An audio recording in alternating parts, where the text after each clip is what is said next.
Hi hello everyone, welcome to made about bio. This is your Shivani ma'am. So guys, कैसे हो सब?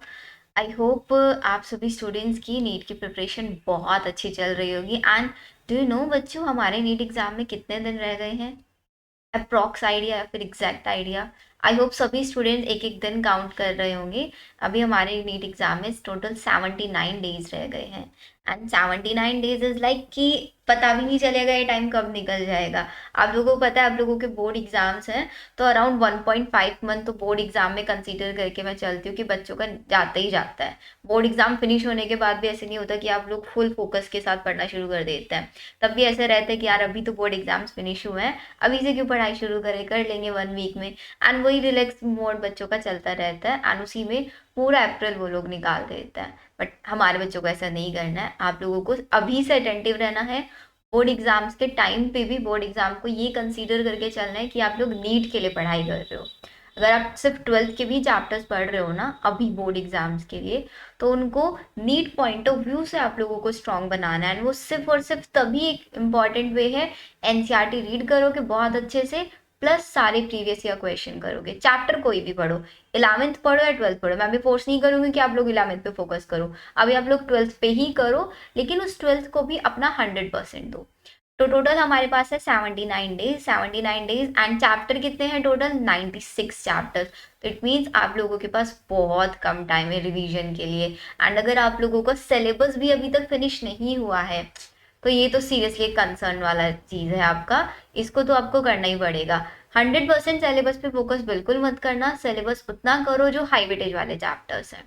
Bio में आप लोगों को पता है हाई वेटेज वाले चैप्टर्स कौन से हैं, ऐसे ही फिजिक्स में भी, केमिस्ट्री में, हर सब्जेक्ट्स में आपको पता है। तो आप लोगों का बायो में तो सिलेबस ऑलमोस्ट पूरा हो रखा है। तो आज हम लोग स्टार्ट करते हैं आपका पूरा नीट का एफएसटी हम लोग सॉल्व करेंगे, जिसमें सारे 11th प्लस 12th दोनों से ही आपके सारे क्वेश्चंस होंगे, मिक्सअप क्वेश्चंस होंगे। लेट्स सी कौन से क्वेश्चन में आपको सबसे ज़्यादा प्रॉब्लम आता है। तो जिन्होंने ये वाला पेपर पहले से सॉल्व कर रखा है, वो सिर्फ अपनी अपनी मिस्टेक्स चेक करेंगे कि आप लोगों ने क्वेश्चन सॉल्व करते टाइम क्या क्या मिस्टेक्स किया, क्यों आपका क्वेश्चन गलत हुआ।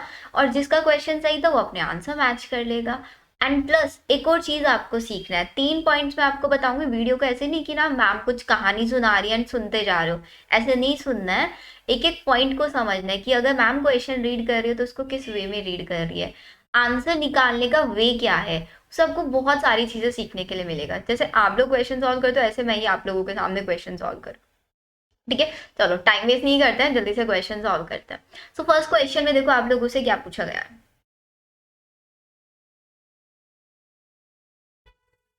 देखो, फर्स्ट क्वेश्चन में है, in the given column, column 1 contains the terms and column 2 में आपका डिस्क्रिप्शन दिया हुआ, सेलेक्ट द करेक्ट। मीन्स हम लोगों को करेक्ट मैच बताना है। तो इसमें जो स्टार्टिंग की लाइन है, इसमें से सिर्फ मेरे को फर्स्ट पॉइंट लगता है कि मेरे को करेक्ट मैच बताना है। अब ग्रोथ क्या होता है? ग्रोथ का मतलब होता है कि हमारा मास में इंक्रीज होना, इंक्रीज इन नंबर मतलब सेल के साइज में इंक्रीमेंट होना, सेल के नंबर में इंक्रीज होना, किसी चीज इंडिविजुअल्स का नंबर बढ़ना, उसी को हम ग्रोथ बोलते हैं। तो कॉलम 2 में देखो आपका कौन सा ऑप्शन लग रहा है? थर्ड। तो इसका मतलब हमारा ए का थर्ड होना चाहिए 101%। अभी जरा चेक कर लो ए का थर्ड किस में है। ए का थर्ड नो, इसको कट कर दिया मैंने, और डी को। तो इसका मतलब मेरा ए और डी ऑप्शन किसी भी हालत में नहीं होने वाला है। नेक्स्ट आता है रिप्रोडक्शन। रिप्रोडक्शन का मतलब क्या होता है? वही प्रोडक्शन ऑफ ऑफस्प्रिंग। तो बी का मेरा क्या होना चाहिए? फर्स्ट होना चाहिए। बी का फर्स्ट कहाँ पे दिया हुआ है? यहाँ पे भी दिया हुआ है एंड यहाँ पे भी दिया हुआ है। तो इसका मतलब मेरे को नेक्स्ट ऑप्शन भी चेक करना पड़ेगा। मेटाबॉलिज्म, मेटाबॉलिज्म का मतलब होता है catabolism plus anabolism. Catabolism plus anabolism mean आपकी बॉडी के अंदर जितनी भी केमिकल रिएक्शंस चलती हैं, वो या तो कैटाबॉलिज्म होगा या फिर एनाबॉलिज्म होगा। कैटाबॉलिज्म मतलब किसी चीज का ब्रेकडाउन, एनाबॉलिज्म किसी चीज का फॉर्मेशन। उसी को कंबाइंड फॉर्म में हम क्या बोलते हैं? मेटाबॉलिज्म। तो मेटाबॉलिज्म का मतलब वो sum of all chemical reactions occurring in our body. तो सी का तो 101% फोर्थ होना चाहिए। यहाँ पे इन्होंने सी का सेकंड दे दिया है, जो कि बिल्कुल नहीं हो सकता है। सी का फोर्थ होगा, तो इसका मतलब मेरा करेक्ट आंसर क्या होने वाला है? सी होने वाला है। अब इस क्वेश्चन में क्या आपको लगता है कि अगर आप यहाँ पे सी मार्क करोगे आपका नेगेटिव मार्किंग हो सकता है? यस और नो बताओ। नहीं होना चाहिए ना इसके अंदर नेगेटिव मार्किंग। तो आप 100% कॉन्फिडेंस हो इस क्वेश्चन को लेके, तब आप इस क्वेश्चन को अटेम्प्ट करोगे। नेगेटिव मार्किंग से भी आप लोगों को बचना है। तो मैं भी बचूंगी इन क्वेश्चंस में नेगेटिव मार्किंग से, आप लोगों को भी सेम चीज करनी है। नेक्स्ट क्वेश्चन पे चलो। नेक्स्ट क्वेश्चन में बोला हुआ है सिलेक्ट द करेक्ट स्टेटमेंट। तो मतलब मेरे को यहाँ पे करेक्ट स्टेटमेंट बताना है। स्टेटमेंट वाले क्वेश्चन को सॉल्व करने का सबसे अच्छा तरीका होता है ट्रू फॉल्स समझ के करो इनको। IARI, Indian agriculture research institute has has released a mustard variety rich in vitamin C।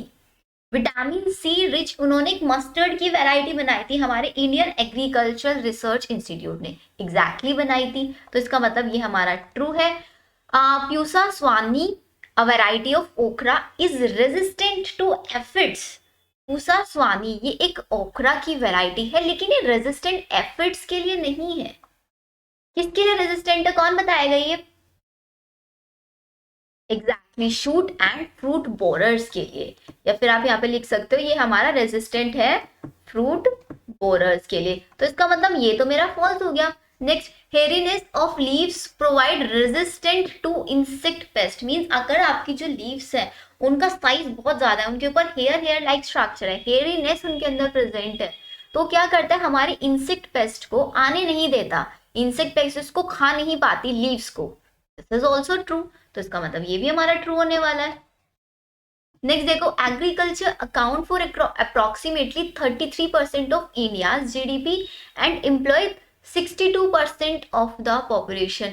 Exactly line है हमारा कौन से चैप्टर में दिया हुआ है, बायोटेक्नोलॉजी एंड एप्लीकेशन चैप्टर में, तो ये भी हमारी करेक्ट है। तो हमारे ट्रू स्टेटमेंट कौन कौन सा हुआ, फर्स्ट, थर्ड एंड फोर्थ, तो द करेक्ट आंसर इज सी।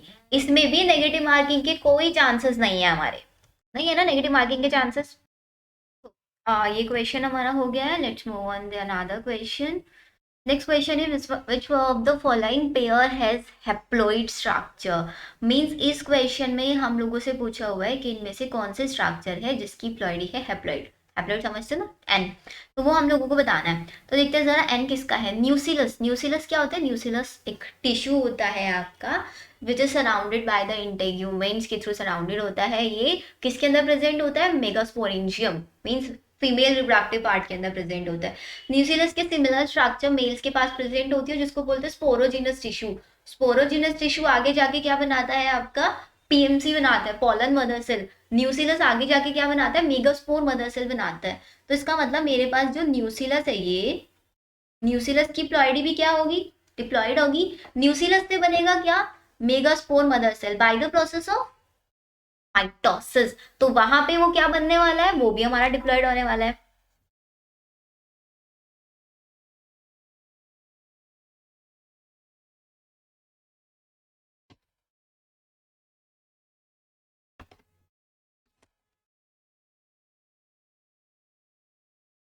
एक सेकेंड बच्चों, तो न्यूसिलस से बनेगा हमारा मेगास्पोर मदर सेल, तो वो भी हमारा यहाँ पे डिप्लॉयड होने वाला है। फिर मेगास्पोर मदर सेल के अंदर हम लोग बनाते, देखो न्यूसिलस से मेगास्पोर बना bye the process of mitosis. फिर मेगास्पोर मदर सेल के अंदर हम लोग कराते हैं आपका मियोसिस, जिससे बनता है हमारा मेगास्पोर। कितने मेगास्पोर बनते हैं यहाँ पे, 4 मेगास्पोर बनता है। 4 में से सिर्फ एक ही आगे जाके फंक्शनल रहता है, 3 डीजनरेट हो जाता है, and this process is known as monosporic development. फिर वही एक मेगास्पोर जो बच जाता है फंक्शनल मेगास्पोर, उसके अंदर हम फ्री न्यूक्लियर डिवीजन करा के उसके अंदर 8 न्यूक्लियस बना देते हैं। 8 न्यूक्लियस आपके अंदर फिर साइटोकाइनेसिस कराते हैं, जिससे क्या बनते हैं, 3 एंटीपोडाल सेल्स बनती हैं और 2 सिनर्जिड सेल बनता है, एक एग सेल बनता है। तो इसका मतलब इसी एक मेगास्पोर से मियोसिस हो गया है, ये मेरा हैप्लॉइड बन चुका है। इसके अंदर अब मैं आगे माइटोसिस कराऊंगी। माइटोसिस कराने से मेरे पास कौन कौन सी सेल्स बनती है बच्चों, यहाँ पे आपकी एंटीपोडाल सेल्स बनेंगी। एंटीपोडाल सेल्स कितनी बनती है, एंटीपोडाल सेल्स 3 एंटीपोडाल सेल्स होती है। कौन सी एंड की साइड होती है, चलाजल एंड या फिर माइक्रोपाइलर एंड, एग्जैक्टली आपका चलाजल एंड की साइड ये होती है। फिर 2 यहाँ पे सिनर्जिड सेल्स बनती हैं और +1 एग सेल बनती है। तो इस सब की सब क्या होंगी, आपकी हैप्लॉइड होंगी, सब हैप्लॉइड होने वाली है। अब आप खुद आंसर पिक कर लो, इसमें से करेक्ट आंसर हमारा क्या होने वाला है, क्या होगा करेक्ट आंसर। न्यूसिलस हमारा डिप्लॉइड है, तो इसका मतलब ए ऑप्शन नहीं हो सकता, यहाँ पे भी न्यूसिलस है, ये भी नहीं हो सकता है। यहाँ पे मेगास्पोर मदर सेल है, डिप्लॉइड है, ये भी नहीं हो सकता। तो बचा कौन सा ऑप्शन, सिर्फ और सिर्फ हमारा बी ऑप्शन बचा है। Only on B option. चलो next question. Double fertilization is the fusion of, double fertilization किसका फ्यूजन है? अभी अभी मैंने आपको ना लास्टली देखो यहाँ पे ये बताया, 3 एंटीपोडाल सेल्स बनती है, 2 सिनर्जिड बनता है, एक एग सेल बनता है। इसके अलावा यहाँ पे 2 पोलर न्यूक्लियाइज भी होता है, 2 पोलर न्यूक्लियाई होता है जो किस कौन सी सेल के अंदर प्रेजेंट होता है? सेंट्रल सेल के अंदर प्रेजेंट होता है, सेंट्रल न्यूक्लियर सेल भी हम उसको बोल देते हैं। तो अब हमारे पास जो मेल गैमीट होता है ना, माइक्रोस्पोर के अंदर माइटोसिस कराते हैं जब हम लोग, पहले तो इससे पहले अगर आप लिखोगे तो एमएमसी होता है जो कि हमारा डिप्लॉइड होता है, उससे माइक्रोस्पोर बनता है, माइक्रोस्पोर में माइटोसिस होता है, तब मेरा पॉलन ग्रेन बनता है। इतनी चीजें तो सबको क्लियर है। पॉलन ग्रेन के अंदर 2 सेल्स होते हैं, एक वेजिटेटिव सेल होती है, एक जनरेटिव सेल होती है। वेजिटेटिव सेल फूड स्टोर करके रखने का काम करती है, जनरेटिव सेल फर्टिलाइजेशन में हेल्प करती है। जनरेटिव सेल आगे जाके फिर से माइटोसिस करके 2 मेल गैमीट्स में कन्वर्ट हो जाती है, फिर उन 2 मेल गैमीट में से एक मेल गैमीट तो एक एग सेल के साथ फ्यूज कर लेता है, और एक मेल गैमीट आपका इन 2 पोलर न्यूक्लियाई के साथ फ्यूज कर लेता है, एक एग सेल के साथ, एक 2 पोलर न्यूक्लियाई के साथ। तो 2 बार फर्टिलाइजेशन हुआ या नहीं हुआ यहाँ पे? This is known as double fertilisation. एक बार एग सेल प्लस एक मेल गैमीट, मतलब एक बार हो रहा है आपका सिनगैमी, प्लस एक बार कौन फ्यूज कर रहा है? 2 पोलर न्यूक्लियाई प्लस एक मेल गैमेट, मतलब 3 सेल्स फ्यूज कर रही है। This is known as triple fusion. अब आप करेक्ट आंसर खुद से पिक कर सकते हो यहाँ पे क्या होने वाला है। Is the fusion of 2 eggs, 2 eggs नहीं फ्यूज करते, बी ऑप्शन में 2 egg, नो। सी में देखो 1 male gamete with egg and other with synergid, क्या सिनर्जिड के साथ यहाँ पे फ्यूजन होता है? नहीं होता। 1 male gamete with egg and another with secondary nucleus. Secondary nucleus किसको बोल रहे हैं? हमारे जो पोलर न्यूक्लियाई है उनको। So the correct answer is a D होने वाला है, नहीं डी यहाँ पे करेक्ट आंसर। चलो let's move on another question. तो नेक्स्ट क्वेश्चन में देखो क्या दिया हुआ है, chlorella could be utilised to keep the air pure in space vehicles. अब क्लोरेला क्या है? क्लोरेला एक एल्गी है। एल्गी फोटोसिंथेसिस कर सकती है, फोटोसिंथेसिस कर सकती है मतलब ये क्या करेगी? CO2 को लेगी और ऑक्सीजन इनहेल करेगी। तो इसका मतलब इस स्पेस व्हीकल्स के अंदर एयर को प्योर रखने का काम कर सकती है, मतलब प्योरीफाई बोल दो या प्योर रखने का काम कर सकती है। एंड स्पेस ट्रेवलर आपके क्लोरेला को एज अ फूड भी ले सकते हैं, बट यहाँ पे क्वेश्चन या उनको वो नरिश कर सकता है, लेकिन वो एक प्रॉपर जो फूड होता है प्रॉपर फूड की तरह वर्क नहीं करेगा। तो अब बच्चे इस वाले क्वेश्चन में बड़े कंफ्यूज थे कि आप क्लोरेला को इन्होंने बोला स्पेस व्हीकल्स की तरह यूज कर सकते, एग्जैक्टली रीजन भी सही लिखा है, लेकिन जो असर्शन लिखा है क्या असर्शन का प्रॉपर रीजन दे रहा है आपका? उन्होंने बोला स्पेस ट्रेवलर जो होता है क्लोरेला सूप की तरह उसको फीड कर सकते हैं, बट वो एक करेक्ट एक्सप्लेनेशन नहीं है कि वो एयर को प्योर कैसे रख रहा है। तो उसका आंसर ए होना चाहिए या फिर डी होना चाहिए? बताओ बच्चे, ए होना चाहिए डी? ऑब्वियसली राइट, ए होना चाहिए इसका करेक्ट आंसर, बिकॉज यहाँ पे रीजन इसको करेक्टली एक्सप्लेन नहीं कर रहा है। एक नरिशिंग फूड की तरह वर्क कर सकता है, एपेटाइजिंग फूड की तरह कभी वर्क नहीं करेगा। Clear? Next question. Carbon dioxide labeled as C14 has been used to identify the intermediate compound in the Kelvin cycle, the light independent stage in photosynthesis, which would be the first to contain the carbon 14. Carbon 14 हमें पता है carbon का एक normal एक isotope है। तो इन्होंने क्या किया, कार्बन को लेबल बना दिया, 14 बना दिया एंड उसको आइडेंटिफाई किया, has been used to find identify the intermediate compound in the Calvin cycle, कि केल्विन साइकिल के अंदर जो इंटरमीडिएट कंपाउंड बनता है ना हम उसको पता कर पाए एग्जैक्टली वो इंटरमीडिएट कंपाउंड के अंदर CO2 जो हम एयर से ले रहे हैं कार्बन डाइऑक्साइड, क्या वही कार्बन से वो इंटरमीडिएट बनता है या किसी और चीज से बनता है? अब हमें पता है केल्विन साइकिल का सबसे पहला जो इंटरमीडिएट कंपाउंड होता है कौन सा होता है? PGA, फोस्फोग्लिसरिक एसिड, वही तो बनता है ना सबसे पहले। डायरेक्टली ग्लूकोज नहीं बनता, ग्लूकोज फिर स्टोर हो जाएगा स्टार्च की फॉर्म में, वो भी ट्रायोस फोस्फेट नहीं, सबसे पहले क्या बनता है? 3-फोस्फोग्लिसरिक एसिड, PGA बनता है। तो इसका मतलब अगर कार्बन डाइऑक्साइड से जो कार्बन आ रही है वही केल्विन साइकिल के अंदर यूज हो रही है, वही कार्बन सेम, तो हमें सबसे पहले पता किससे चलेगा? वो PGA से पता चलने वाला। करेक्ट? नो नेगेटिव मार्किंग, एकदम सिंपल एंड सॉर्टेड क्वेश्चन है अब तक के। Next question, which of the following is essential for the photolysis of water. ये तो मैं आप लोगों को 100 टाइम्स बता चुकी हूँ। फोटोलाइसिस ऑफ वाटर कराने की जरूरत हम लोगों को कहाँ पे पड़ती है, नॉन साइक्लिक फोटोफॉस्फोराइलेशन में। बिकॉज फोटोलाइसिस ऑफ वाटर से जो टू इलेक्ट्रॉन्स पास ऑन होते हैं, टू इलेक्ट्रॉन जो रिलीज होता है, वही इलेक्ट्रॉन्स को हम मूव कराते हैं विद द साइटोक्रोम, साइटोक्रोम्स के थ्रू वही टू इलेक्ट्रॉन्स हमारे पास ऑन होते हैं। ठीक है, फोटोलाइसिस कराता कौन है हमारा, मैग्नीज कराता है। So the correct answer is A, right. Next question, 3 और 4 of the following elements are absorb by terrestrial plants as ions, या फिर उनकी आयंस की कोई कंपाउंड फॉर्म है, उनकी कंपोनेंट्स की फॉर्म में।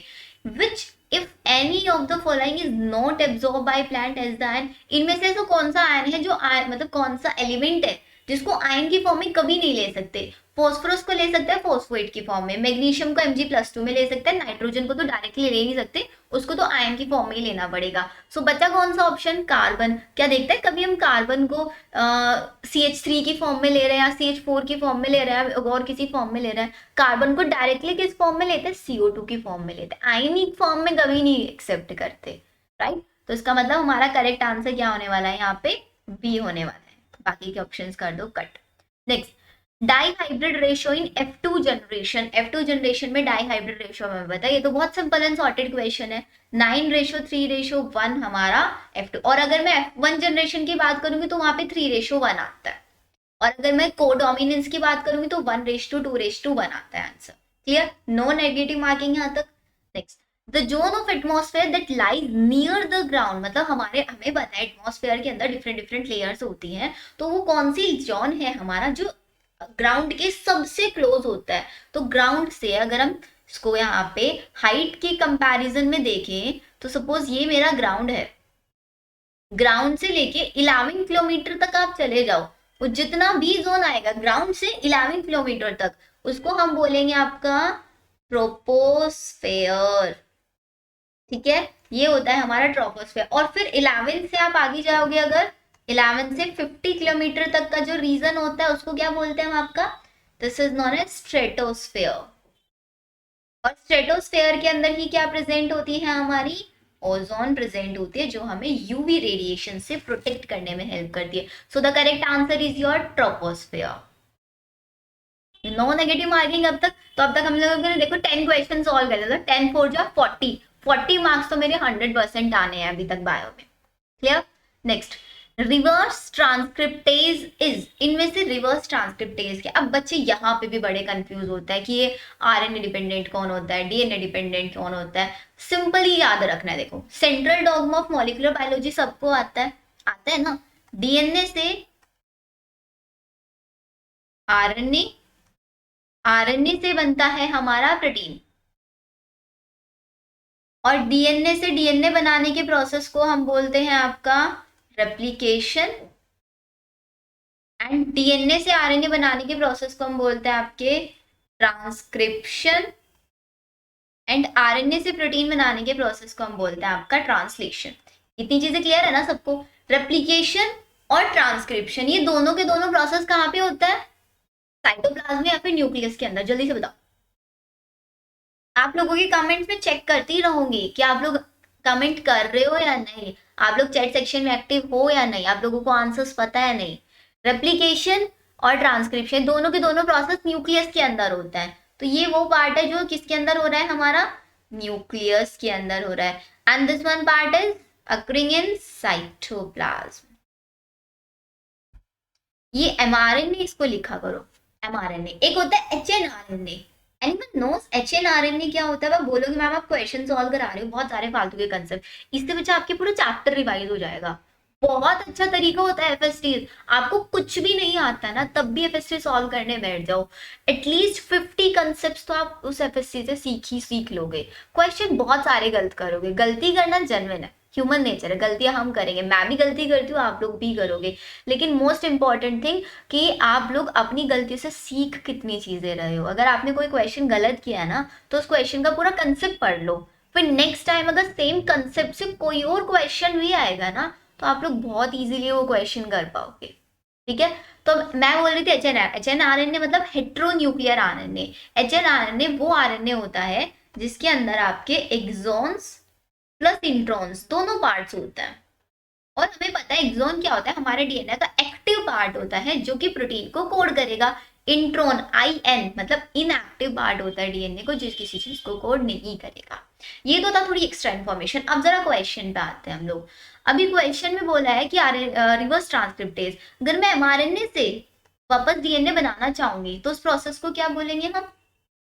रिवर्स ट्रांसक्रिप्शन बोलेंगे या नहीं? अब एंजाइम सीखते हैं। मेरे को डीएनए से डीएनए बनाना है, मतलब मेरे को एक डीएनए पे वर्क करना है और एक नया डीएनए बनाना है। तो मेरे को एंजाइम कैसे चाहिए जो डीएनए पे वर्क करे, मतलब डीएनए डिपेंडेंट हो और डीएनए ही बनाए। तो डीएनए रेप्लिकेशन कराने में मेरे को एंजाइम कौन सा लगेगा? DNA dependent DNA polymerase. तो एंजाइम का नाम लिखना जरा यहाँ पे, डीएनए डिपेंडेंट डीएनए पॉलीमरेज। फिर मेरे को डीएनए से आरएनए बनाना है, मतलब डीएनए के ऊपर ही वर्क करना है लेकिन आरएनए बनवाना है। तो मेरा एंजाइम कैसा होना चाहिए? एंजाइम होना चाहिए DNA dependent RNA polymerase. Polymerize मतलब जो बनवाना है वो पॉलीमराइज, तो आरएनए बनवाना है। तो मतलब डीएनए से आरएनए ट्रांसक्रिप्शन के लिए मेरे को चाहिएगा एक डीएनए डिपेंडेंट आरएनए पॉलीमरेज।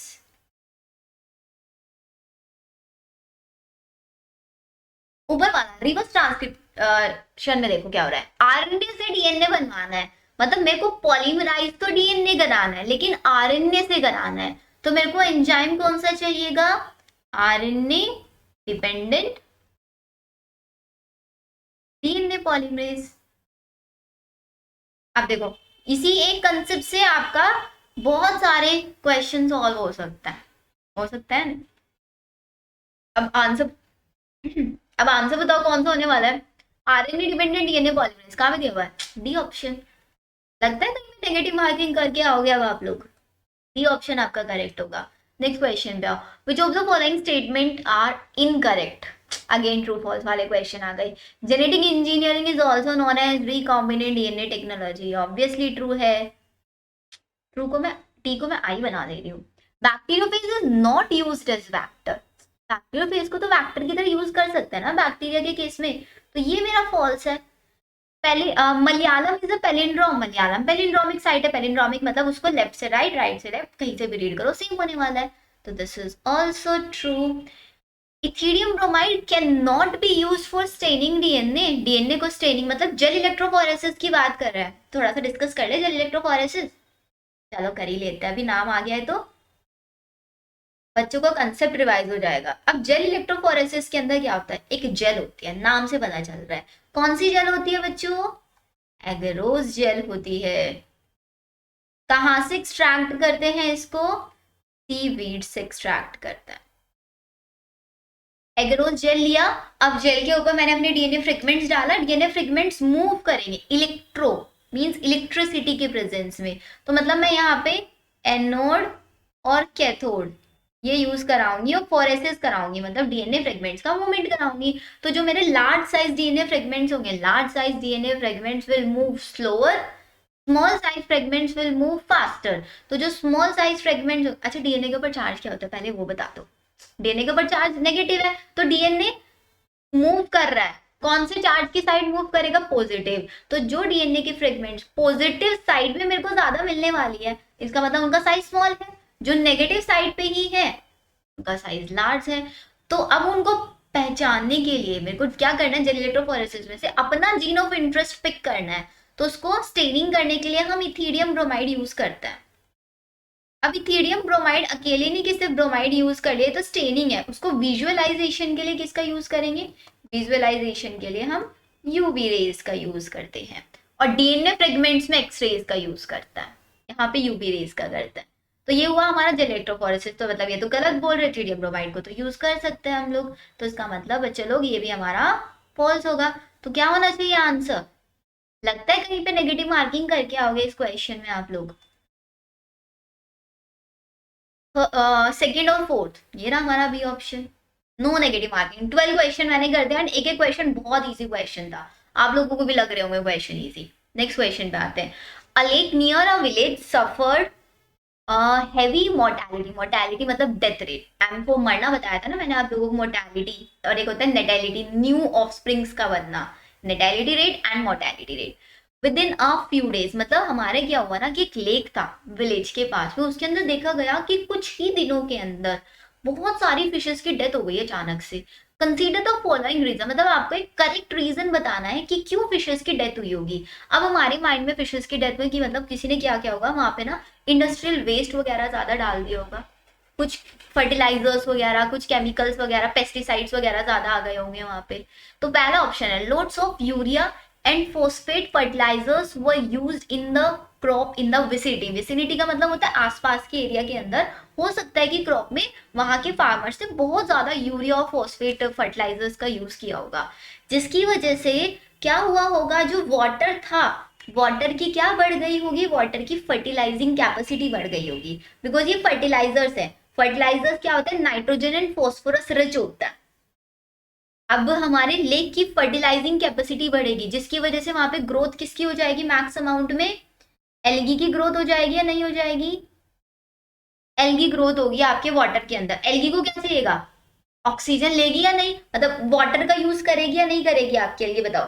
जैसे ही हमारे लेक की फर्टिलाइजिंग कैपेसिटी इंक्रीज हुई, वहां पे एक प्रोसेस मतलब एल्गी ग्रो करना शुरू कर देगी, उस प्रोसेस को हम एल्गल ब्लूम बोलते हैं, नहीं,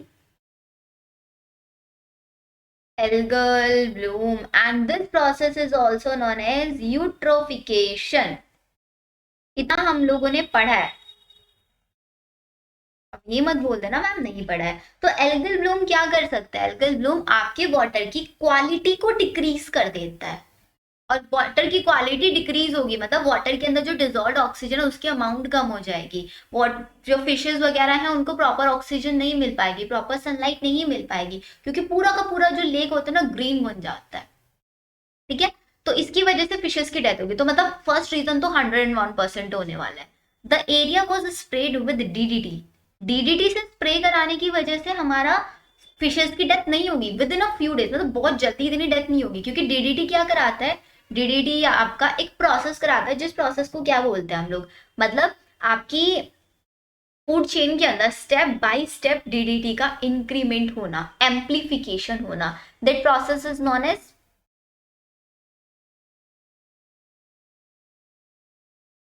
बताओ जल्दी से।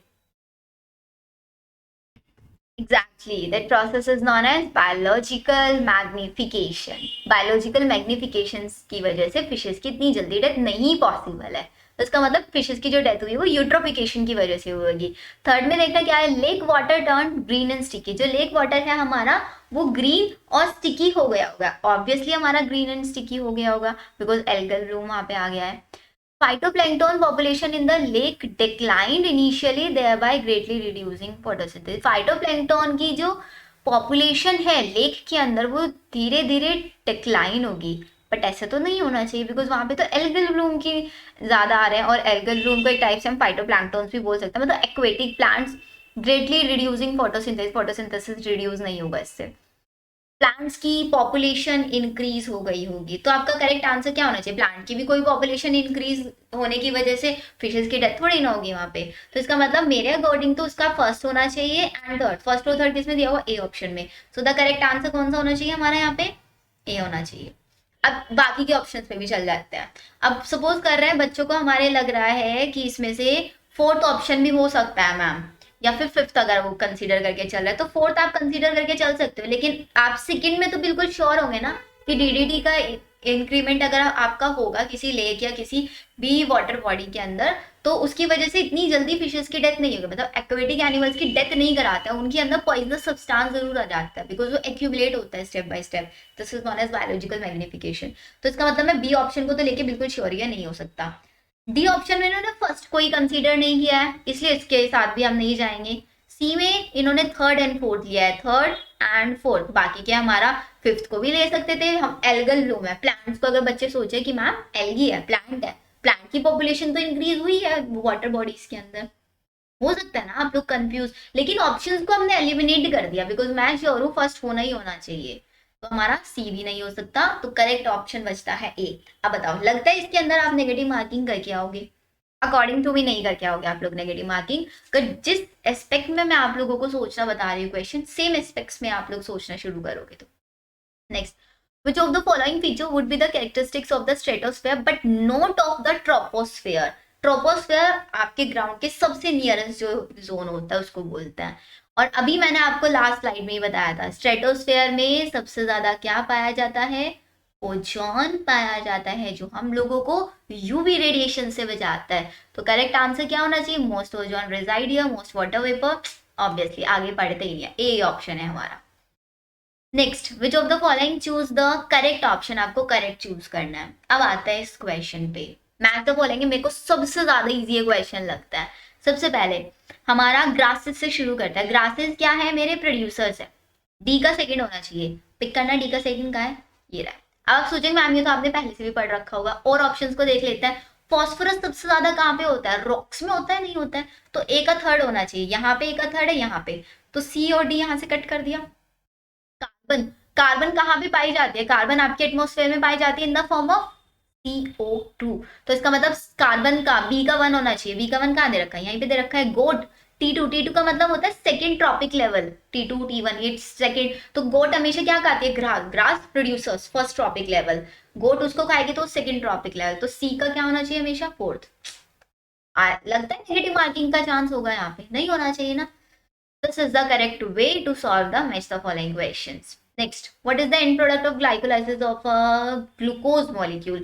ग्लूकोज का ग्लाइकोलाइसिस कराते हो, एंड में क्या मिलता है? सबको पता है, पायरुविक एसिड मिलता है और मेरे को एटीपी मिलता है। टोटल कितने एटीपी मिलते हैं बच्चों?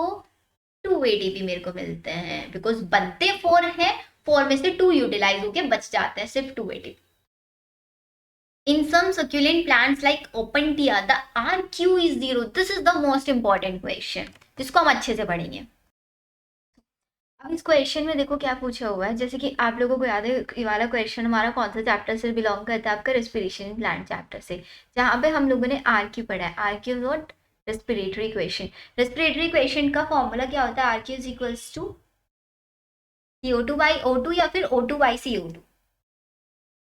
Obviously RQ is equals to CO2 by O2।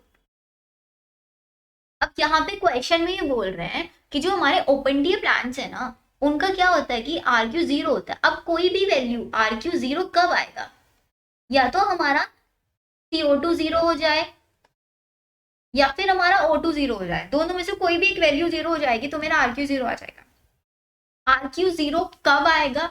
जब आपका जो रेस्पिरेटरी सबस्ट्रेट है, रेस्पिरेटरी सबस्ट्रेट का होगा इनकम्प्लीट ऑक्सीडेशन।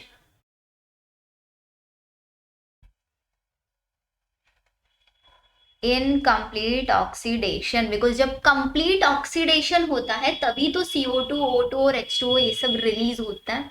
कंप्लीट ऑक्सीडेशन के टाइम पे CO2 रिलीज होगा। लेकिन अगर कंप्लीट ऑक्सीडेशन हो ही नहीं रहा है, उसके अलावा कुछ और सब्सटेंस फॉर्म हो गया है हमारा, लाइक इथेनॉल बन जाता है, लैक्टिक एसिड बन जाता है, तो उस केस में हमारा RQ 0 आना चाहिए या फिर RQ की वैल्यू कम आनी चाहिए बहुत ज्यादा। ठीक है, तो इसका मतलब अब यहाँ पे जो मेरे ओपनटीए प्लांट्स है, इनके अंदर क्या हो जाता है? इनके अंदर आपका, अगर हम इनकी थोड़ा सा मैकेनिज्म पे जाते हैं, ड्यूरिंग नाइट टाइम इनके अंदर क्या होता है?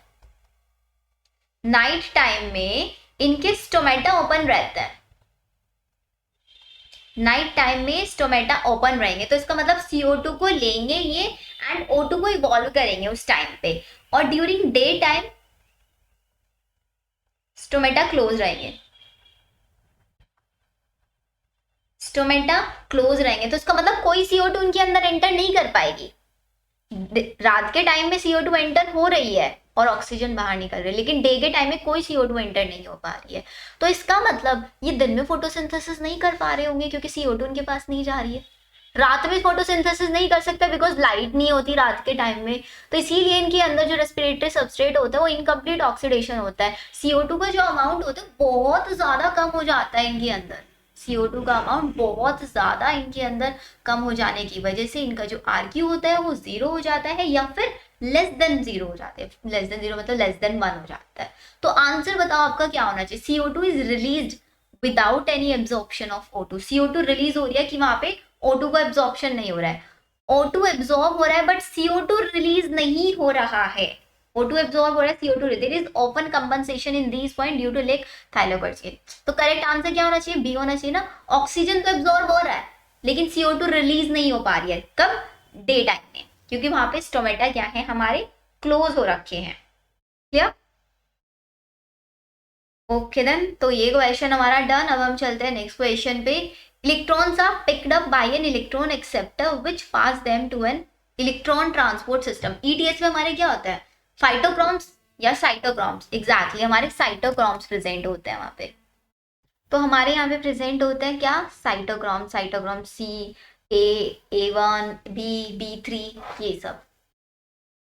Next question, biodiversity of A geographical region represent. Biodiversity का मतलब कितने लिविंग ऑर्गेनिज्म के वेरिएशंस मेरे पास प्रेजेंट है एक रीजन के अंदर। तो कौन सा आंसर होना चाहिए, एंडेंजर्ड स्पीसीज, नो।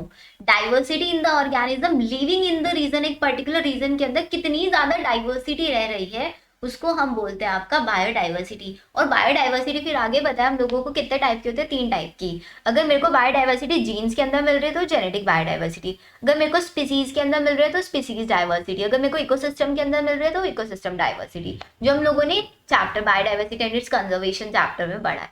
क्लियर, अब तक देखो एक भी नेगेटिव मार्किंग वाला क्वेश्चन हमारा नहीं आया है। In plant tissue culture somatic embryos can be induce from any plant cell. Plant tissue culture के अंदर ये बोल रहा है कि हम क्या करते हैं ना, कि जो मेरा प्लांट सेल होता है उसमें से हम बहुत सारे सोमेटिक एम्ब्रियोज बना सकते हैं। मतलब प्लांट की किसी भी सेल के अंदर किसी भी सेल को हम सोमेटिक एम्ब्रियो में कन्वर्ट कर सकते हैं। रीजन में लिख रहे हैं any viable plant cell can differentiate into somatic embryos. वो क्यों, बिकॉज हमारा जो प्लांट सेल होता है ना उसकी हर एक सेल के पास इतनी कैपेबिलिटी होती है कि वो खुद का डिफ्रेंशिएशन कर सकता है, खुद का वो डिफ्रेंशिएशन कर सकता है। तो असर्शन भी सही है और रीजन भी हमारा सही है। क्या करेक्टली एक्सप्लेन कर रहा है, एग्जैक्टली करेक्टली एक्सप्लेन कर रहा है। बिकॉज फर्स्ट में असर्शन में बोला है कि प्लांट सेल की किसी भी सेल को हम सोमेटिक एम्ब्रियोज में बना सकते हैं, कैन बी इंड्यूस कर सकता है। बट रीजन में उन्होंने बोल दिया डायरेक्टली कि हाँ क्यों कर सकता है, बिकॉज वहां पे डिफ्रेंशिएशन पॉसिबल है। So answer is your D. Next question, which organelle is surrounded by a double phospholipid bilayer with many large pores। अब इस क्वेश्चन में भी बच्चे कंफ्यूज थे कि मैम इसमें प्लाज्मा मेम्ब्रेन होगा या फिर न्यूक्लियर एनवेलप होगा। बेटा देखो, पोर्स पूछा है, क्या हमारी प्लाज्मा मेम्ब्रेन में कोई छोटे छोटे पोर्स होते हैं, कोई पोर्स नहीं होते, सिर्फ चैनल्स होते हैं वहां पे सब्सटेंस को ट्रांसमिट करने के लिए। न्यूक्लियर एनवेलप के अंदर हम डायरेक्टली पढ़ते हैं, न्यूक्लियर पोर्स प्रेजेंट होते हैं, न्यूक्लियर पोर। अगर आप कंफ्यूज हो कि मैम न्यूक्लियर एनवेलप भी डबल लेयर होती है, एग्जैक्टली ये भी डबल लेयर होती है। इनर लेयर आउटर लेयर होती है, आउटर लेयर से ही हमारा क्या अटैच होता है, एंडोप्लाज्मिक रेटिकुलम अटैच होता है। So the correct answer is your A. Coconut milk, coconut water is widely use in tissue culture because it contain. इसका सिंपल तरीका, कोकोनट मिल्क कौन से चैप्टर में पढ़ता है, रिप्रोडक्शन इन ऑर्गेनिज्म में पढ़ता है कि जो हमारा कोकोनट होता है ना उसके अंदर 2 टाइप के एंडोस्पर्म पाए जाते हैं, सेलुलर एंडोस्पर्म और फ्री न्यूक्लियर एंडोस्पर्म। क्यों इतना सारा उसके अंदर एंडोस्पर्म पाया जाता है, क्योंकि उसके अंदर बहुत सारा सेल डिवीजन होता है, सेल डिवीजन भर भर के उसके अंदर होता है। सेल डिवीजन के लिए रिस्पॉन्सिबल हार्मोन कौन सा होता है, cell division, cytokinin, cell kinin division कराना। तो इसका मतलब हमारा कोकोनट को हम टिश्यू कल्चर में क्यों यूज करते हैं कोकोनट मिल्क को, बिकॉज इसके पास बहुत सारा साइटोकाइनिन प्रेजेंट होता है। क्लियर, सी ऑप्शन, कोई डाउट नहीं किसी को। नेक्स्ट क्वेश्चन में चलता है, Okazaki fragment in DNA chain growth. अब यहाँ पे अच्छा सा क्वेश्चन आता है, हम जरा कंसेप्ट समझ लेते हैं। ओकाजाकी फ्रेगमेंट सबको याद है, हम लोग डीएनए रेप्लिकेशन में पढ़ते हैं। ये मेरे पास रेप्लिकेशन फोर्क है, ठीक है। दिस इज 3 प्राइम से 5 prime and this one is 5 prime से 3 प्राइम एंड 3 प्राइम से 5 प्राइम। मतलब यहाँ पे अब एक और चीज, कौन सा एंजाइम वर्क करेगा, डीएनए से डीएनए बनाना है, तो मतलब मेरे को यहाँ पे यूज करना पड़ेगा डीएनए डिपेंडेंट डीएनए पॉलीमरेज, ये यूज करेंगे। और डीएनए डिपेंडेंट डीएनए पॉलीमरेज की कंडीशन ये होती है कि हमेशा 5 प्राइम से 3 प्राइम ही नया डीएनए बनवाता है। तो मतलब ये नया डीएनए 5 से 3 बनाएगा। तो कौन से स्ट्रैंड पे बनाएगा जो 5 के 3 अपोजिट पोलैरिटी रखता है, बिकॉज हमें पता है डीएनए की एंटी पोलैरिटी होता है वो अपोजिट। एक स्ट्रैंड अगर 5 से 3 होगा तो दूसरा स्ट्रैंड 3 प्राइम से 5 प्राइम होना चाहिए। तो इसका मतलब ये मेरा 5 प्राइम से 3 प्राइम ऐसे वर्क करेगा डीएनए पॉलीमरेज। और हेलिकेज भी हमारा सेम डायरेक्शन में वर्क करता है ऐसे। दूसरे वाले स्ट्रैंड पे क्या है, अगर मैं यहाँ पे डीएनए पॉलीमरेज को रखूं, ये यहाँ पे पॉलीमराइजेशन कराएगा, तो पोलैरिटी हमारी डिस्टर्ब हो जाएगी, नहीं हो जाएगी, दोनों की सेम पोलैरिटी हो जाएगी, तो डीएनए हमारा यहाँ पे म्यूटेटेड बन जाएगा। तो इसका मतलब मेरे को डीएनए पॉलीमरेज को यहाँ पे रखना पड़ेगा जो इस डायरेक्शन में पॉलीमराइजेशन कराए। अब सपोज कर रहा है मेरा हेलिकेज तो देखो इस डायरेक्शन में वर्क कर रहा है, इधर डीएनए के हाइड्रोजन बॉन्ड्स को ब्रेक कर रहा है, हेलिकेज डीएनए हाइड्रोजन बॉन्ड्स को ब्रेक करता है, और इधर हम पॉलीमराइजेशन करा रहे हैं, फिर ये इधर सपोज कर रहे हैं बॉन्ड ब्रेक करता करता इधर पहुंच गया, इस वाले डायरेक्शन में पहुंच गया, तो ये जो बीच वाला पार्ट है इसका पॉलीमराइजेशन कौन कराएगा। तो इसका मतलब सपोज मैंने स्टार्टिंग पॉइंट में डीएनए पॉलीमरेज को यहाँ पे रखा, इसने यहाँ से उठा के यहाँ तक पॉलीमराइजेशन करा दिया। अब ये वाला पार्ट जो मैं रेड से यहाँ पे हाईलाइट करूँ, इतना पॉलीमराइजेशन हो गया है। अब मेरा हेलिकेज यहाँ पे पहुंच गया, जो बीच वाला पार्ट है खाली हो गया, नहीं फ्रेगमेंट बन गया यहीं। तो इसका मतलब है डीएनए पॉलीमरेज यहाँ से उठ के आएगा, फिर यहाँ पे आएगा, यहाँ से पॉलीमराइजेशन कराएगा, यहाँ तक का कराएगा। एक फ्रेगमेंट ये बन गया, एक फ्रेगमेंट ये बन गया, दोनों के दोनों फ्रेगमेंट्स को ज्वाइन कराने के लिए हम एंजाइम यूज करेंगे डीएनए लाइगेज। तो मतलब मेरा जो हमेशा 5 प्राइम से 3 प्राइम पोलैरिटी वाला डीएनए होगा उसके ऊपर ओकाजाकी फ्रेगमेंट्स बनेंगे। These fragments are known as Okazaki fragment. First option पढ़ते हैं, पॉलीमराइज करता है 3 प्राइम से 5 प्राइम डायरेक्शन में और रेप्लिकेशन। ओकाजाकी फ्रेगमेंट 3 प्राइम से 5 प्राइम डायरेक्शन में पॉलीमराइज होता है, नहीं होता, बताओ जरा। नहीं होता, 5 से 3 वाली पे होता है, तो ये नहीं हो सकता। सेमी कंजर्वेटिव नेचर ये थोड़े ना बताता है हमें। ओकाजाकी फ्रेगमेंट पॉलीमराइज होता है 5 से 3 डायरेक्शन में, और एक्सप्लेन क्या करता है रेप्लिकेशन को 3 से 5 में। This is the correct answer. मतलब 5 से 3 डायरेक्शन में तो पॉलीमराइजेशन करेगा और 3 से 5 प्राइम डीएनए रेप्लिकेशन कराएगा। This is clear. 3 से 5 प्राइम मतलब इधर से कौन सी डायरेक्शन होगी, ऐसे वर्क कर रहा है ना हमारा डीएनए पॉलीमरेज ऐसे, तो 3 से 5 प्राइम में डीएनए रेप्लिकेशन स्टार्ट कर रहा है वो, और वर्क किस पे कर रहा है 5 से 3 में। आई होप अभी आप लोगों को क्लियर होगा। Next question, which bacteria is utilized in गोबर गैस्ट्रैंड। ऑब्वियसली मिथेन प्रोड्यूसिंग मींस हमारे methanogens. The logistic population growth is expressed by the equation. अब हमें पता है हमारे पास ग्रोथ के 2 कर्व्स हम पढ़ते हैं, एक लॉजिस्टिक होता है और एक और कौन सा होता है, एक्सपोनेंशियल। लॉजिस्टिक का मतलब होता है लिमिट में मेरे पास जो रिसोर्सेज प्रेजेंट हो एक लिमिटेड अमाउंट में प्रेजेंट है। एक्सपोनेंशियल का मतलब होता है मेरे पास अनलिमिटेड अमाउंट में प्रेजेंट है। तो जब मेरे पास अनलिमिटेड अमाउंट में प्रेजेंट है, अनलिमिटेड अमाउंट में मैं उसको यूज करूंगी किसी चीज को, तो मेरा जो इक्वेशन आता है वो आता है dn by dt is equals to rn। लेकिन जब मेरे पास लिमिटेड अमाउंट में होता है तो मैं यहाँ पे एक लिमिट लगा देती हूँ, dn बाय dt, मतलब एक कैपेसिटी फिक्स कर देती हूँ कि भाई देखो इतनी कैपेसिटी तक ही तुम यूज कर सकते हो नेचुरल रिसोर्सेज को, उसके बाद नहीं यूज कर पाओगे। तो Rn सेम रहता है, सिर्फ कैपेसिटी लगा देता है, k minus n by k।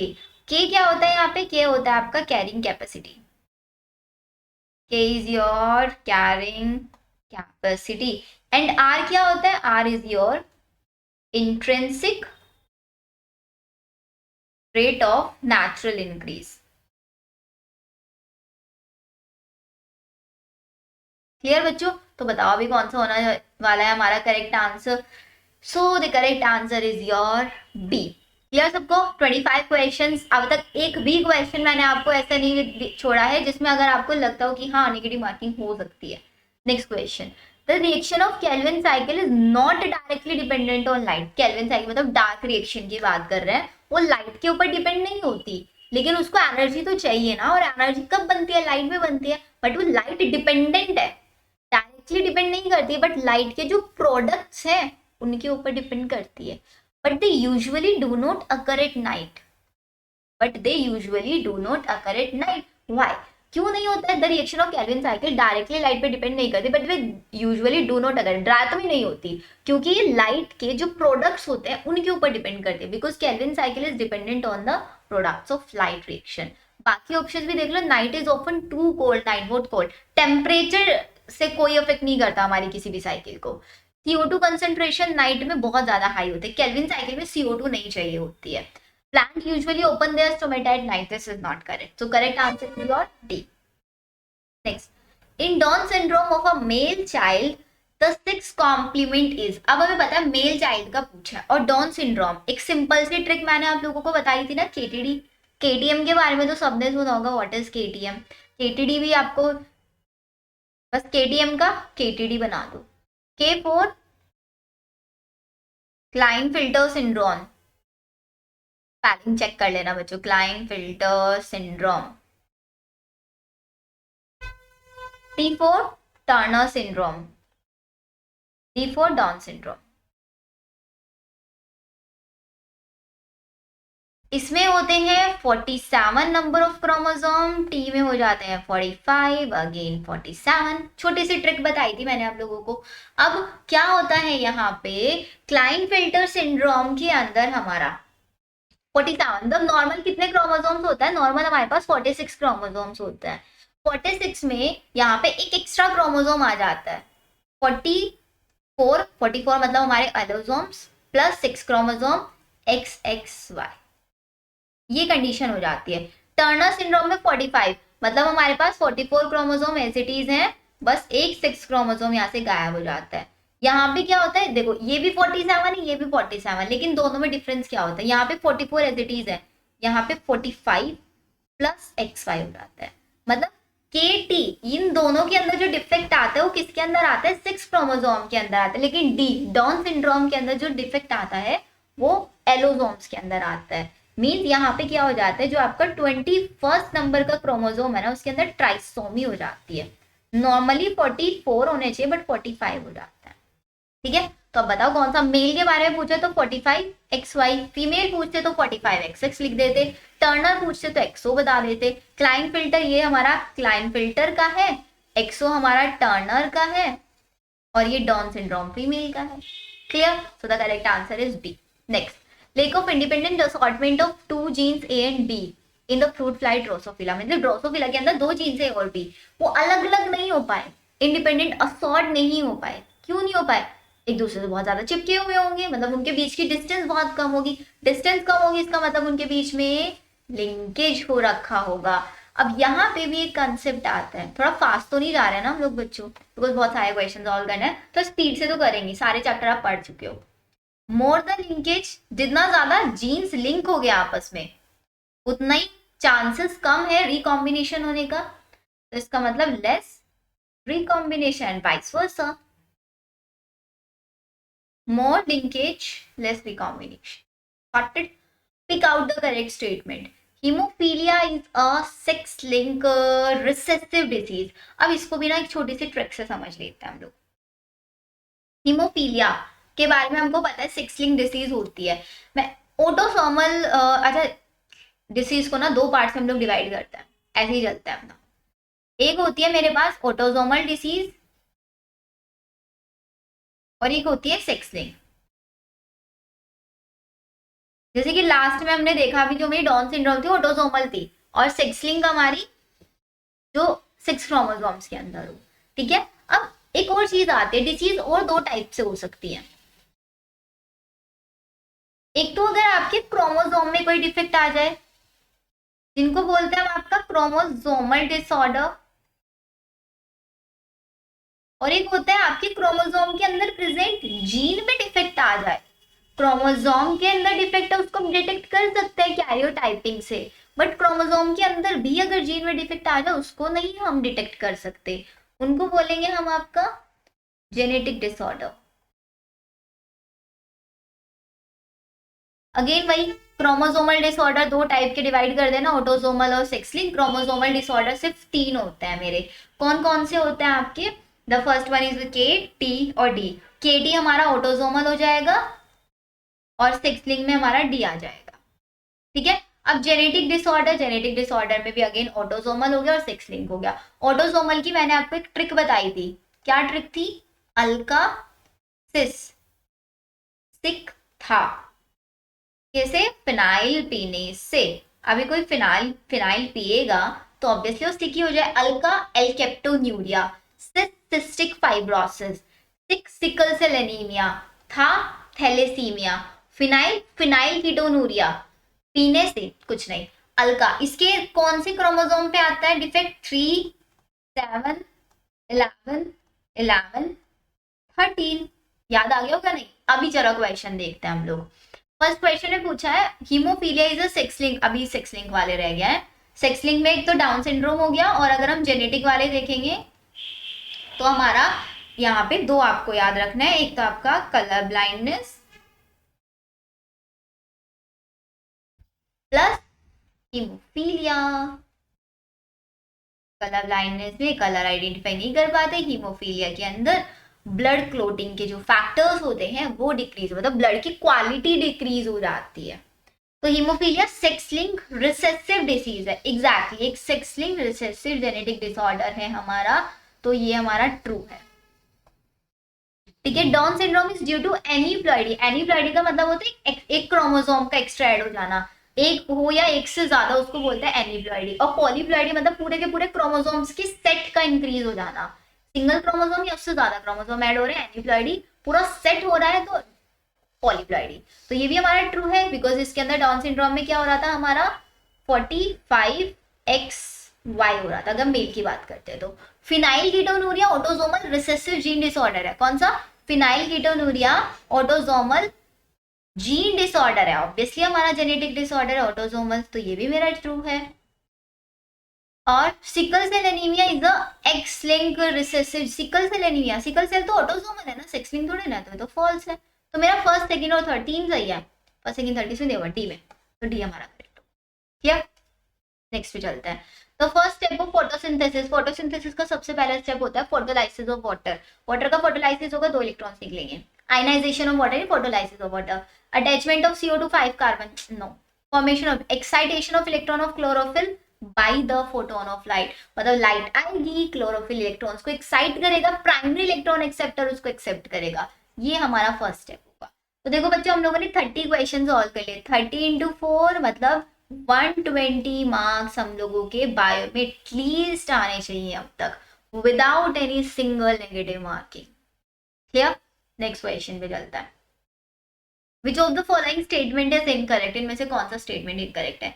Enzyme जो होते हैं टीसीए क्या present in mitochondrial matrix, TCA, TCA का मतलब होता है आपकी वही C3 साइकिल, C3 साइकिल के जो एंजाइम्स होते हैं वो माइटोकॉन्ड्रियल मैट्रिक्स में, ऑब्वियसली बिकॉज वहीं पे रिएक्शन हो रही है, true.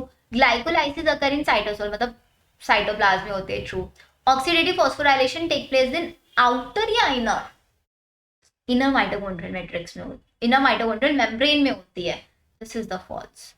Glycolysis operate as long as it is supplied with NAD that pick up hydrogen atom, ये भी करेक्ट है हमारा। ग्लाइकोलाइसिस तब कब तक होगा जब ग्लाइकोलाइसिस में बनने वाले जो NADH हैं या फिर FADH तो बनते हैं, NADH हैं, वो क्या कर पाए, आपके इलेक्ट्रॉन्स को पिकअप कर, मतलब उनको हम ऑक्सीडेटिव फॉस्फोराइलेशन में ले जाके उनके अंदर से H पॉजिटिव निकाले, फिर उन्हीं H पॉजिटिव से एक प्रोटॉन ग्रेडियंट बनवा के हम ATP बनवा पाए, तभी तक तो ग्लाइकोलाइसिस पॉसिबल है ना, नहीं तो वो 38 ATP कहाँ से आएगी? ग्लाइकोलाइसिस से सिर्फ 2 ATP मिल रहा है, फिर लिंक रिएक्शन में भी मेरे को 2 NADH मिल रहा है, फिर उसके बाद क्रेब्स साइकिल हम करा रहे हैं उसमें भी मेरे को NADH मिल रहा है, डायरेक्ट ATP तो नहीं मिलता है ना, तो इनसे मिलने वाले NAD को अगर हम OP में नहीं लेके जाएंगे तो मेरे को ATP नहीं मिलने वाला है। So the correct answer is C, because incorrect बताना है ना हम लोगों को। नेक्स्ट पे चलते हैं। Foolish seedling disease of rice leads to the discovery of, ये कौन से चैप्टर में पढ़ा है? प्लांट ग्रोथ एंड डेवलपमेंट में पढ़ा है, जिब्रेलिक एसिड में, कि आपके जो राइस है ना, राइस की सीडलिंग की ग्रोथ आपको बहुत एनोइंग दिख रही थी वहां पे, उससे हमें पता चला था कि उनको कोई डिसीज हो गई, एक फंगस था जो ये डिसीज कोज कर रहा था। इस पूरे कंसेप्ट को आप लोग रिवाइज कर लेंगे, मैं कंसेप्ट पूरा रिवाइज नहीं करा रही हूँ बिकॉज वीडियो बहुत ज्यादा लंबी हो जाएगी, बच्चे बोर हो जाएंगे देखने में। Which one of the following growth regulator known as stress hormone, जो स्ट्रेस दूर करता है, स्ट्रेस दूर करता है मतलब प्लांट के पास वाटर की वाटर कम है तो हमारा क्या करेगा, स्टोमेटा को क्लोज करा देगा, स्ट्रेस की कंडीशन में उसकी हेल्प करेगा। तो हमारा स्ट्रेस हार्मोन कौन होता है? एब्सिसिक एसिड होता है, जो स्टोमेटा को क्लोजिंग कराने में हेल्प करता है। डाइडेल्फस स्टेमन, ये आगे है क्वेश्चन जिसमें बच्चे कंफ्यूज होते हैं। डाइडेल्फस, दो कंडीशन होती है, monadelphous and diadelphous. Monadelphous and diadelphous. Stamen मतलब स्टेमन्स को आपने पैक करके रखा हुआ है, मोनो मतलब सिर्फ अगर एक ही पैकेट बनाया हुआ है, तो मोनो से डायरेक्टली याद रखो ना, मालवेसी फैमिली। और मालवेसी के अंदर ही मोनोथिकस भी पाया जाता है, ये भी याद करते हैं ना हम लोग। डाइडेल्फस कंडीशन सिर्फ एक फैमिली थी जिसके अंदर डाइडेल्फस कंडीशन पाई जाती थी, फेबेसी या फिर लेग्यूमिनेसी फैमिली। और डाइडेल्फस कंडीशन में सिर्फ एक कंडीशन होती है, वहां पे 9+1 अरेंजमेंट होता है, 9 स्टेमन्स तो एक पैकेट में होता है, एक में चारा अलग रहता है। तो इनमें से कौन सा फेबेसी फैमिली से बिलोंग करता है? ये लेग्यूमिनेसी फैमिली से। पी बिलोंग करता है नहीं करता है? चाइना रोज कौन सी फैमिली से बिलोंग करता है? 3 एग्जाम्पल याद करवाए थे मैंने आप लोगों को, तो इसका मतलब करेक्ट आंसर तो पी होने वाला है। चाइना रोज कौन सी फैमिली से बिलोंग करते हैं? मालवेसी फैमिली से। तो मतलब इसके अंदर तो कैसा होना चाहिए? मोनोएडेल्फस होना चाहिए। China rose and citrus, China rose के अंदर तो मोनोएडेल्फस होगा। सिट्रस के अंदर, सिट्रस कौन सी फैमिली से बिलोंग करता है? सिट्रस कुकुरबिटेसी, कुकुरबिटेसी नहीं, कौन सी फैमिली है सिट्रस की? कमेंट सेक्शन में बताना। सिट्रस के अंदर होता है आपका पॉलीएडेल्फस कंडीशन, पॉलीएडेल्फस, तो सिर्फ ये याद रखना है। डाइडेल्फस सिर्फ फैबेसी के अंदर, मोनोडेल्फस मालवेसी के अंदर, और सिट्रस वाले फ्रूट्स लेमन हो गया आपका, इन सब के अंदर पॉलीडेल्फस कंडीशन पाई जाती है। डन यहाँ तक? चलो नेक्स्ट क्वेश्चन पे। स्टेटमेंट वाले क्वेश्चन है, बहुत इजी होता है स्टेटमेंट वाले क्वेश्चन भी। Bio control refers to the use of biological methods for controlling plant disease in plants. मतलब हम बायो कंट्रोल का मतलब है बायोलॉजिकल मेथड्स का यूज करो प्लांट्स की डिसीज और प्लांट्स के पेस्ट को रोकने के लिए। स्टेटमेंट 2 में लिखा है use of bio control measures with greatly reducing our dependence on toxic chemical and pesticide. This is correct. मतलब हमारी टॉक्सिक केमिकल्स के ऊपर हम ज्यादा डिपेंडेंट ना हो, इस चीज को प्रिवेंट करता है। दोनों स्टेटमेंट करेक्ट है, नो नेगेटिव मार्किंग अब तक। डी ऑप्शन करेक्ट होगा। Which parental phenotype would produce offspring with blood group phenotype in the expected ratio 1:1? चलो निकालते हैं। अब देखो, ए ऑप्शन से स्टार्ट कर रही हूं मैं। किसी मदर का ब्लड ग्रुप है ए, और फादर का blood group of mother and blood group of mother. Mother और फादर होना चाहिए ना यहाँ पे। Which parental phenotype would produce offspring with phenotype in the expected ratio? Mother और फादर कर लो इसको, तो कट करके यहाँ पे फादर, तो मतलब मदर का ए है और फादर का बी है, तो मदर के एलील्स क्या होंगे? सपोज मैं ले रही हूँ स्मॉल आई ए और ए ले लो सर, यहाँ पे भी small I B small B ले लो। मतलब स्मॉल आई ए नहीं लिखते वैसे, सिर्फ स्मॉल आई लिखते हैं। अब इनका क्रॉस करा दो, तो I I I B I A and A B. तो यहाँ पे मेरे को ब्लड ग्रुप मिलने वाला है O, blood group B, blood group A और ब्लड ग्रुप ए बी। तो यहाँ पे तो मेरे को 1:1 नहीं मिला। नेक्स्ट जरा डी से ट्राई करना, ए बी ब्लड ग्रुप में। ए बी ब्लड ग्रुप में एलील्स होंगे आई ए, आई भी लिख लो, ओ ब्लड ग्रुप में आई आई। यहाँ पे ब्लड ग्रुप ए आएगा, डायरेक्ट ब्लड ग्रुप लिख रही हूँ अभी मैं। यहाँ पे ब्लड ग्रुप बी आएगा, यहाँ पे ब्लड ग्रुप बी आएगा। तो मतलब मेरे को 2 तो ए ब्लड ग्रुप वाले मिल रहे हैं, 2 मेरे को बी ब्लड ग्रुप वाले मिल रहे हैं। 2 से 2 कैंसिल, आ गया नहीं आ गया 1:1। तो the correct answer is your D. ठीक है, next question, select the correct pair. अब ये भी थोड़ा सा ट्रिकी क्वेश्चन है। Loose parent, correct pair select करना है, तो वही ट्रू फॉल्स की फॉर्म में मैं इसको करने वाली हूँ। लूज पैरेनकाइमेटस सेल्स कहाँ पे प्रेजेंट होता है? पैरेनकाइमेटस हमें पता है जनरली जो कॉर्टिकल वाला रीजन होता है, कॉर्टेक्स वाला रीजन, उसके अंदर प्रेजेंट होता है। Spongy rupturing the epidermis parenchyma and forming a lens shape opening in bar. मतलब जो लूज पैरेनकाइमेटस सेल्स है, इसका मतलब वो ये है कि जो एपिडर्मिस वाला पार्ट होता है ना, उसमें जो स्पंजी पैरेनकाइमेटस सेल्स हैं वो रप्चर हो जाएंगे, और रप्चर होने के बाद क्या करेंगे? लेंस शेप स्ट्रक्चर बना लेते हैं बार के अंदर, जिसको लेंटिकल बोलते हैं। क्या यहाँ पे वो लूज पैरेनकाइमेटस सेल्स होते हैं? लूज पैरेनकाइमेटस सेल्स मैंने एग्जैक्टली आपको नाम लिखवाया था इनका। कौन से सेल्स होता है वो? कॉम्प्लीमेंट्री सेल्स होता है ना, सबसे बाहर की साइड प्रेजेंट होता है। डेड हो जाते हैं, अंदर की साइड से बाहर की साइड प्रेशर लगे जा रहा है बेचारे बाहर वाले सेल्स मरे जा रहे हैं, those are known as complementary cell. Next, तो इसका मतलब ये तो मेरा फॉल्स है। बी में देखो, large colourless empty large colourless empty किसको बोलते हैं? Subsidiary cells in the epidermis cells of grass leaves. जो ग्रास की लीव्स होती हैं उनकी एपिडर्मिस में सब्सिडरी सेल्स को बोलते हैं कि वो लार्ज कलरलेस एम्प्टी सेल्स है। क्या सब्सिडरी सेल्स ऐसी होती है? लार्ज साइज की जो सेल्स होती हैं वो भी कलरलेस होती है, उनको तो बुलीफॉर्म सेल्स बोलते हैं। Those are known as bulliform. NCERT check करना जिसको इस क्वेश्चन में प्रॉब्लम है, लाइन टू लाइन आपको मिलने वाला है यहाँ पे। In dicot leaves vascular conjunctive type tissue by which thick walled cells. Is this correct और नॉट? दिस इज, पहले तो बी वाला लिख लो, ये भी हमारा फॉल्स है। तो सी में क्या होता है? वो क्या कंजक्टिव टिश्यूज होते हैं डाइकोट लीव्स में, चारों तरफ जो एक थिक वॉल बना के रखता है, वहां पे वो प्रेजेंट होता है हमारे vascular bundles. Vascular bundles present होते हैं कहाँ पे? आपकी जो बंडल शीट सेल्स होती है ना, वहां पे बंडल शीट सेल्स कैसे बनती है? बंडल शीट सेल्स आपका जो डाइकोट लीव्स होता है उसके सराउंडिंग में चारों तरफ एक नई लेयर बना लेते हैं वेस्कुलर बंडल्स, जिसकी वजह से बहुत सारे क्लोरोप्लास्ट इसको मिल जाता है। कभी भी वो फोटो रेस्पिरेशन नहीं दिखाते हैं, ट्रांस एनाटॉमी टाइप से बना लेते हैं, वो वाला एग्जाम्पल। तो वहां पे कंजक्टिव टिश्यूज नहीं होते, वो हमारे बंडल शीट सेल्स होता है। ठीक है। डी सेल्स ऑफ, तो इसका मतलब मेरा ये भी फॉल्स है। Next, cells of medullary interfascicular rays that forms part of cambium cambial ring। क्या वो इंटरफेसिकुलर होता है? एग्जैक्टली वो इंटरफेसिकुलर रेज होती हैं जिनको हम बोलते हैं, जो दो हमारे वेस्कुलर बंडल्स को कनेक्ट करती है। This is known as interfascicular cambium. So हमारा ये ट्रू होगा और हमें करेक्ट ही बताना था ना, so the correct answer is your D. Next पे चलता है। The given figure shows the modifications of fruit, which of the following statement reading the figure is correct? A, B और सी तीनों की तीनों मॉडिफिकेशंस हैं। टर्निप, कैरेट और sweet potato, तीनों की तीनों क्या करते हैं? फूड स्टोरेज का काम करता है। राइट और नॉट? या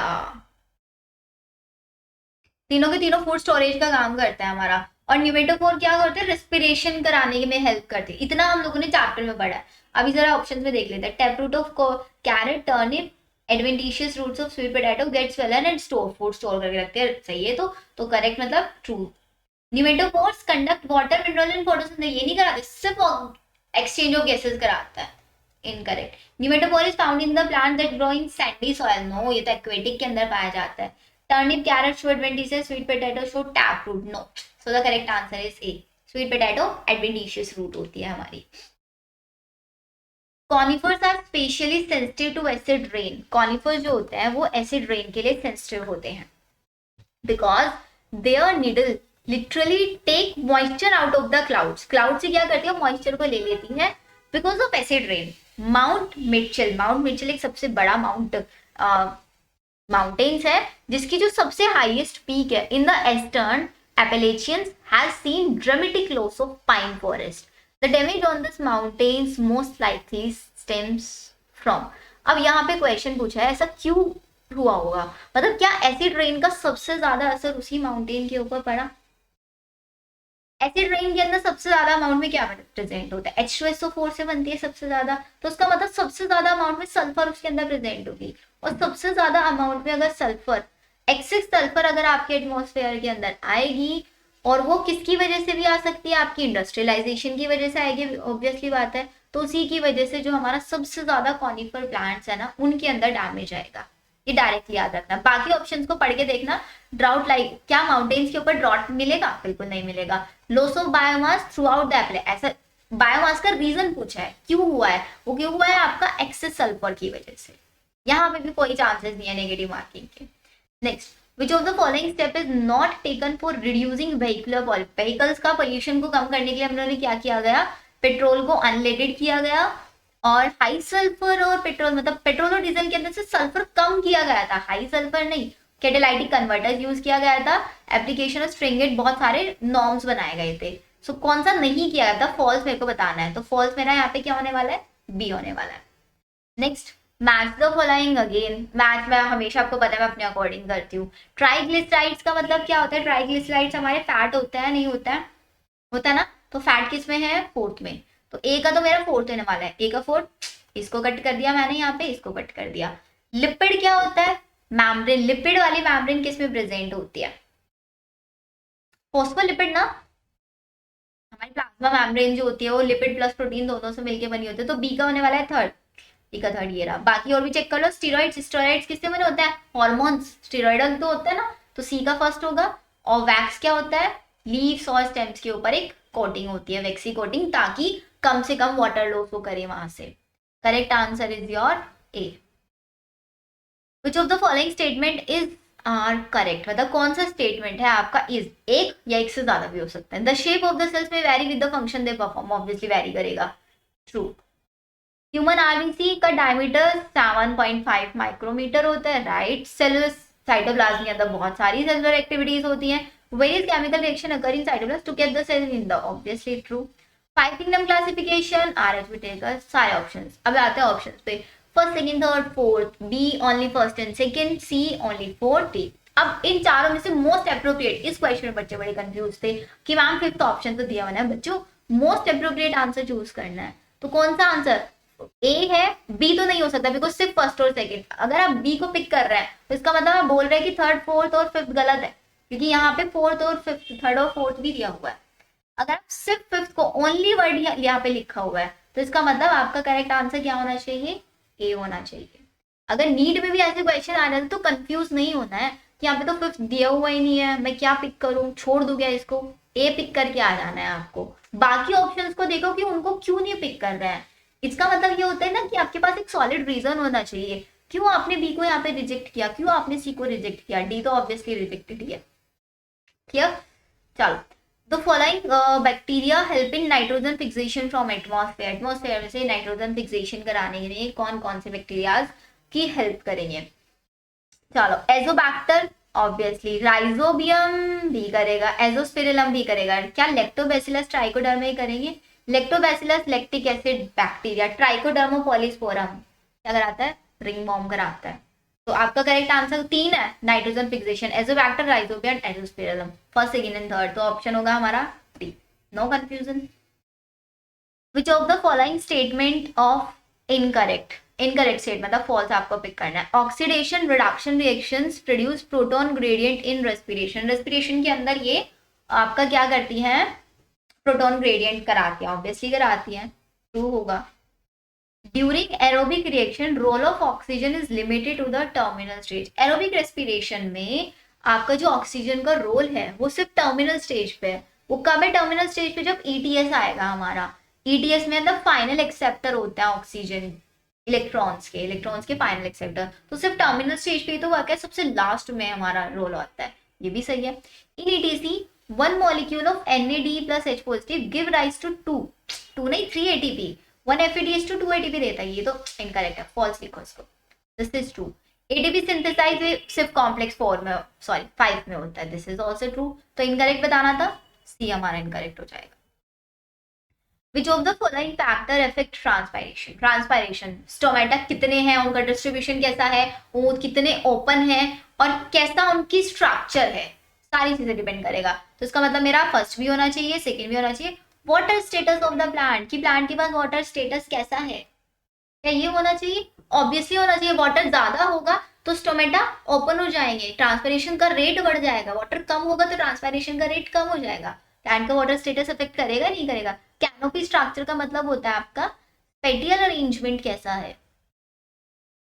पेटियल अरेंजमेंट ऑफ लीव्स, लीव्स कैसे अरेंज है, ठीक है। So the correct answer is your D. Next, the movement of electron is downhill in terms of redox potential scale in electron transport chain. Electron transport chain के अंदर क्या होता है? Downhill, नीचे की साइड ऐसे इलेक्ट्रॉन्स मूव करते हैं नहीं करते हैं, एक साइटोक्रोम से दूसरे साइटोक्रोम में electrons are picked up as they pass through the electron transport chain, electrons used up हो जाते हैं जैसे जैसे वो इलेक्ट्रॉन ट्रांसपोर्ट चेन में पास ऑन होते हैं। इलेक्ट्रॉन्स तो हमारे यूज होते हैं, होता है नहीं होता है, बिकॉज इलेक्ट्रॉन्स यूज होंगे तभी तो हमारा एटीपी प्रोड्यूस होता है, अब इलेक्ट्रॉन्स का यूज करा के हम एटीपी प्रोड्यूस कराते हैं। एंड डाउनहिल हमारा प्रोसेस चलता रहता है, एक ऑक्सीडाइज होता रहता है, एक रिड्यूस होता रहता है, बिकॉज एक इलेक्ट्रॉन एक्सेप्ट कर रहा है और एक इलेक्ट्रॉन लॉस कर रहा है। जो पीछे वाला है वो इलेक्ट्रॉन को लॉस कर रहा है, आगे वाला इलेक्ट्रॉन को एक्सेप्ट कर रहा है। आपका इलेक्ट्रोनेगेटिविटी वाला डिफरेंस यहाँ पे पूरा क्रिएट होता रहता है, इसीलिए रिडॉक्स पोटेंशियल जनरेट होता है। स्टेटमेंट 1 और स्टेटमेंट 2 दोनों क्लियर है हमारे, दोनों करेक्ट है, no confusion, no negative marking. Which of the following set consist of endangered wild life species of India, India की कौन सी एंडेंजर्ड वाइल्ड लाइफ स्पीसीज है। अब अगर आप लोगों ने अच्छे से इसको याद किया हुआ है तो आपको याद होगा कि हमारी जो एंडेंजर्ड वाइल्ड लाइफ स्पीसीज है वो है Himalayan musk deer, Indian lion, rhino and wild buffalo. तो द करेक्ट आंसर इस क्वेश्चन में मैं मान सकती हूँ बच्चा आप लोगों को कंफ्यूजन हो सकता है।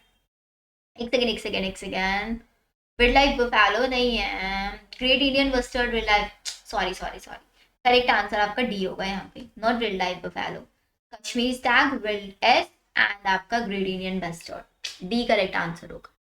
इसमें एक क्वेश्चन है जहां पे कंफ्यूजन हो सकता है, मतलब अगर आपको याद नहीं है कोई चीज, आप कंसेप्ट तो देखो सबको आता है लेकिन छोटे छोटे डेटा याद नहीं रहते हम लोगों, तो ये डेटा वाला क्वेश्चन है, याद नहीं रहेगा चलेगा।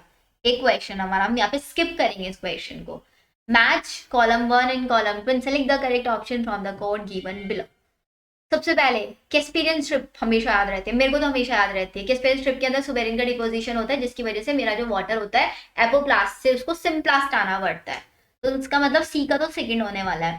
सी का सेकंड एक ही में दिया हुआ है, डायरेक्ट ए पिक कर देंगे हम लोग यहाँ पे। बाकी चेक करते ना, बार क्या होता है, सबसे आउटर मोस्ट रीजन होता है वेस्कुलर कैम्बियम का, होता है नहीं बाहर, सबसे बाहर की साइड में। स्टील सबसे इनर मोस्ट होता है, तो ये हमारा इनर मोस्ट हो गया। बचा कौन सा, endodermis, inner layer of cortex. सबसे बाहर एपिडर्मिस, फिर कॉर्टेक्स, फिर एंडोडर्मिस, फिर पेरिसाइकिल, फिर वेस्कुलर बंडल्स।